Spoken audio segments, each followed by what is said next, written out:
12 things you should know about your guitar journey. I started playing guitar with the same amount of knowledge as everyone. I knew nothing, except that I wanted to play. Over the years, I've learned a variety of techniques, ways to practice, some musical knowledge, and the language that enables me to communicate with other musicians. I also realized that I've learned or come to understand a number of more subtle things, ways of seeing the journey that are tremendously valuable. I want to share with you 12 of those things. Some will seem obvious, some will not be that clear, and you may even disagree with others. That's okay. I'll consider my time in creating this successful if even one of these things helps save you a little frustration and stress. But I'm confident that much of this will come back to you as you go through your guitar learning journey and help you to feel confident and successful.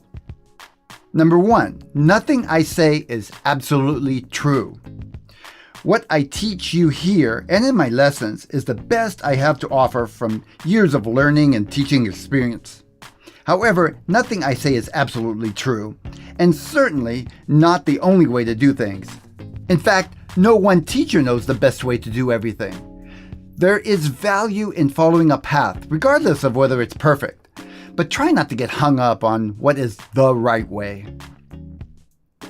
Number 2, you really can learn to play well. This is a doubt that I know I struggled with. I also see this with many of my students. I'd like to dispel this once and for all. I may not know you personally, but I know without a shadow of a doubt that you can play the guitar. In fact, you can play well. This belief is not unfounded. It comes from years and years of working with students. I can say, in fact, that playing guitar is an art, but learning is a science. You just do the right things over and over for a period of time, and you will learn to play guitar. Number 3, everyone is responsible for their own progress. This was a hard one for me to accept in the beginning. I wanted so much to attach my progress to having the right teacher, or the right teaching materials, or the right set of circumstances. But over time, I've actually found this to be a liberating belief. I am 100% responsible for my own progress. This is a belief, of course. It's a belief I choose, and it's actually quite empowering. I highly recommend it for you. It means an end to blaming circumstances outside of yourself and puts you in the driver's seat. The word responsible means the ability to respond. It's not about who's to blame or who's at fault. It means you always have the ability to respond. For example, if you're not happy with your progress, you put your attention on what you can do. Can you practice more? Can you ask for advice from your teacher? Can you review some information or maybe some videos? The point is putting the attention and energy on what you can do instead of blaming. Number 4, making commitments is the breakfast of champions. I heard a story years ago about a general in ancient Greece who had his troops sail across a body of water with the intention of defeating their enemy's army. When they got to the other side, the general had them burn all the boats so that there was no option of retreating. The idea was that the army would put their full attention on winning and give everything they had. Sounds kind of harsh to me. But the story does make an important point. A tremendous amount of energy is wasted when you waffle or procrastinate. When we make a commitment, it helps channel all our energy to achieving a goal. I'd encourage you to make commitments that you can keep and not overly ambitious, especially at first. Keeping your commitments becomes a habit. One example of this would be to commit to a modest amount of practice time daily instead of unrealistically longer periods of time. When you keep this modest commitment, you'll feel good about yourself and you'll be able to make more commitments in the future. Number 5, no one has more or less time. If I had a nickel for every time I've heard or thought to myself, I didn't have time, as an excuse for not practicing, I'd be rich. It's just a plain, flat-out fallacy that I and most people resort to from time to time. Everyone has the exact same 24 hours in a day. That means if anyone has time to practice, then you and I also have time. It really comes down to how we choose to use our time. I don't want to dismiss the difficulty in balancing responsibilities and our daily commitments. It's not easy. Everyone has to make choices on how to use their 24 hours in a day. Or you let other people make choices for you. It's clear to me at this point in my life that one sure road to feeling unfulfilled and disappointment is to constantly use my time in other ways than what is consistent with my values and my dreams for myself. And you know, I'm much better for my family and friends when I'm happy and fulfilled. Number 6, nobody feels like practicing all the time. I don't feel like practicing all the time. No accomplished guitarist I know feels like practicing all the time. But they know practice will get them where they want to go, so they do it anyway. My point's this. Don't depend on feeling like practicing to decide whether you're going to practice or not. Nothing of any significance happens if you always are waiting until you feel like it.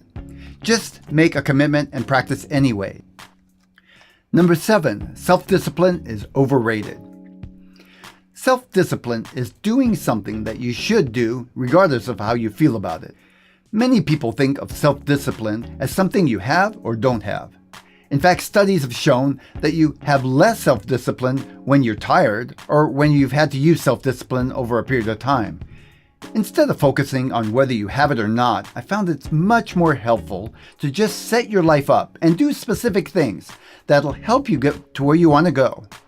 Here are 3 things that will help. Know why you want to do something and remember it. Often people are not disciplined because they've lost sight of what they really want and they settle for something more immediate. Take the time to think about and even write down why you want to play guitar. What would it mean to you? Then refer to it from time to time and try to get back to why it was important to start with. Create an environment that supports your goal. Set up a space so it's easy to practice. Have your guitar set up along with all the tools that you need, like your metronome and your tuner, maybe a guitar stand. Create a habit by doing it regularly. It becomes much easier to practice when you just do it for a period of time every day. Think about brushing your teeth. It doesn't take a lot of self-discipline if you do it every morning. In fact, you probably don't even think about it. You find yourself at the sink with a toothbrush in your mouth before you even realize what you're doing. When you do something regularly for a period of time, it takes much less self-discipline to keep it going. Number 8, progress is never a straight line. Some days you'll feel like you've made leaps and bounds, others not so much. Of course, it can be a little disappointing on the not so much days, but try not to get hung up on it. Know that over time you will make progress. Number 9, what seems difficult now will one day be easy. It's easy to get caught up in thinking that when something is difficult, it will always be that way. It's hard for the mind to make the leap from what is now to what will be in the future.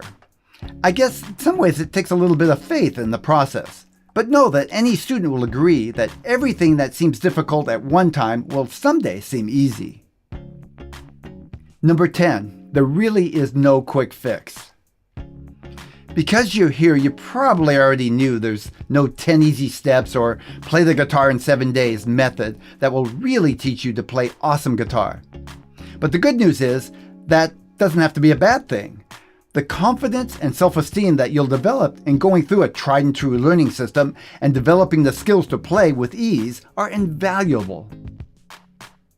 Number 11, everyone who plays guitar well at one time played poorly. I know this one kind of seems obvious, but it's also pretty profound if you really think about it. Even the most incredible player in the world had to start playing badly, right?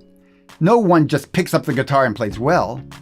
I know when I pick up the guitar and I fumble through something, that thought gives me some encouragement. Number 12. It's a lot more fun to play guitar well than it is to play poorly. So that's why we do this, right? It may not always be fun to practice exercises and techniques, especially if they aren't sounding that great, but it's worth it. You may think it's a sacrifice, but in reality, it's an investment. Every minute you spend practicing something that will help you to get closer to that goal of playing beautiful guitar will pay for itself many times over. The ability to freely play the notes and chords without struggle and strain is a wonderful feeling. To pick up the guitar and know with confidence that you'll be able to entertain and inspire others is a gift to humanity. And to be able to express the music that you have inside yourself, it's priceless.